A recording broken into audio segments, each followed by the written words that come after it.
Hello and welcome to Flooring Models Kit Review Time. Today we got Revell's latest release. We've actually got the Mandalorian. So this is actually a 1/9 scale and it's done as a little bit of a diorama, which we'll explain in a minute.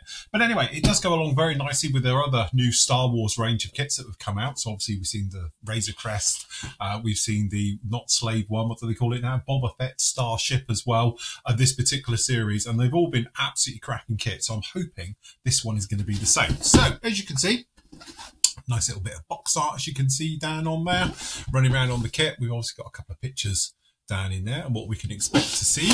So you've got your kit number for this one, which is 06784. And then round on here, just the same, as you can see. On the back, we got a little bit more about it as well. If I grab my glasses. We can see various ones down in here. Anyway, it's just basically on about Mando. You get a little diorama base, as you can see, with this one in front of the door, and a few bits and pieces of some Stormtroopers helmets that he's standing on. So, this is a brand new sealed kit, so we'll just pop in there. It's the standard sort of open-ended box, and then just slide out. We are greeted by... It's huge. So it's a big 1/9 scale one. Goes quite well with my Stormtrooper, actually. So as you can see there, so that's actually very nice. Got his cape down at the back in one bag. A massive big base.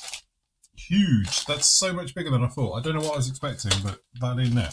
And again, then we've obviously got the Stormtrooper helmets down in here, and a few bits of his body and arms and legs and things.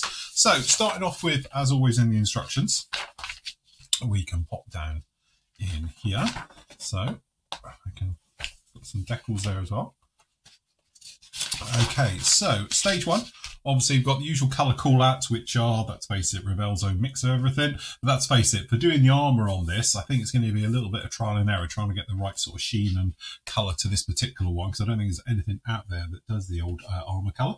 But anyway, got your parts layout, straightforward into the figure. You've got detailed paint colour call-outs right the way down in here for a little bit of a guide as you go. Two halves of the body going together.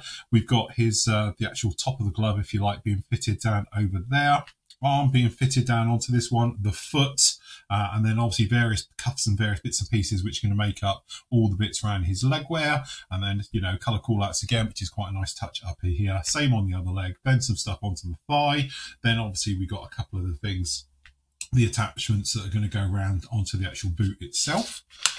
And then onto the other side. So again, nice good colour call-outs as well for the actual the gun and his hands and various bits and pieces down in there. So that's those being fitted. And then again, it's a sandwich system to put those in. Then you've got the armour going on. And thank goodness it is what I was sort of hoping for, that the armour would all be a separate fit. So you can paint this as a separate. Then we got obviously the equipment running over his neck and the various parts being put down onto that one. And then again, another one's over here for covering the sort of hip area. And then we've got a stand down onto there as well. It's talking about not gluing him down onto it, which is fair enough. More armour obviously goes to the rear, back parts, various things down on here, as you might imagine. Helmet, obviously some detail colour call-outs down in there, and then the helmet actually going together. So there's a couple of parts down in there which are going to make that one up. And again, not gluing his head, so it is positionable. Then we got his cloak, obviously being fitted down onto that to the back. And then we got the other bits and pieces. So we got the helmets, if you wanted to, with the spikes through them. Being fitted up onto the poles, and then obviously all the colour call-outs for that, as well as that back area with the sort of the locking system for the door. We've got the lights and the panels onto it, and it is fitted down onto there like that. So you put a couple of bits of equipment down, and you're left. And as I said, he is posable with his head, but none of his legs or other joints move like the Bandai ones or anything else like that. So if we jump straight back in here into the old cheeky bags, we are greeted by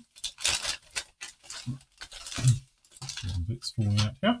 There we go. So up in one, I don't know where the polystyrene's coming from. The polystyrene's come out of the bags, but yeah, okay. So as you can see, pretty much holes everywhere, as you imagine, because obviously you're going to be fitting all the equipment into it, but it doesn't look too bad at all. It's quite a hard, crisp plastic. So that's actually really, really nice. And again, if we go to the close-up, you can see some of the details down into this. Actually, I don't think it's too bad at all. It's because of the scale, it always gives you that impression that it's a little bit, you know, toy-like and things like that. And I found that obviously with all the large scale stuff, as soon as you're into 1/9 and obviously bigger, it does become a little bit of a problem. But actually, I think it'd be okay. Once it's all painted, it'll be absolutely fine. As you can see down here on the blind side, it has got them, and it is properly all fully licensed to Lucas. So you've got all the various things down in there. There's a 2022 kit from Revell, licensed via, obviously, Lucasfilm. So that's quite nice. Then you've got, over here on Sprue C, you've got his cloak. Got some nasty scratches into it, to be honest. We want to polish those all out. We've got those spikes running up here, and obviously we got some of the armour, and obviously his bandoliers and things like that going across just like that. So again, there's that cloak moulded. So there's a couple of ejector pins on the inside. You might just want to whittle out, you know, sand them out, and you'll be good. But generally, as you can see, it's just that thing. I think with good quality painting and breaking up the textures a little bit, it'll be absolutely fine. But I think if you was to try and do this as a sort of one and done, just paint it with one colour, it's going to look very toy-like. So you're going to need to break up, especially colours like the cloaks and things like that. It's that dark brown, black colour. So, yeah. Then we've got down in here the... There we go. Wow, we've 2 layers of tape. That's a weird way of doing it. As you can see, so we've got all the parts. So this is Sprue B, as you can see down in here, and you've got the gun, the hands, but obviously the big details being the helmet and like. So that's that foot stand. You've sort of got his foot on.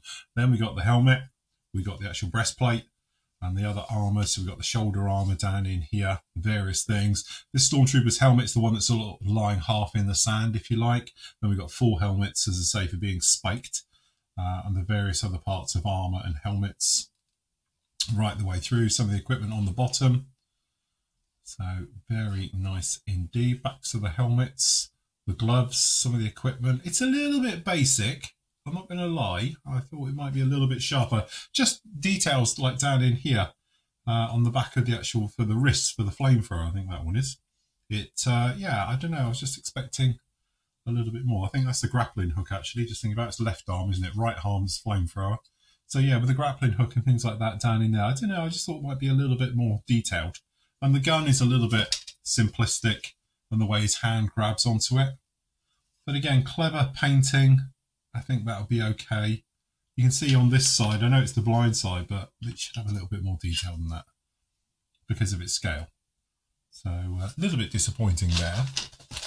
Then we're left up with this massive thing, which is, or I'm led to believe it is, we're never going to get in there,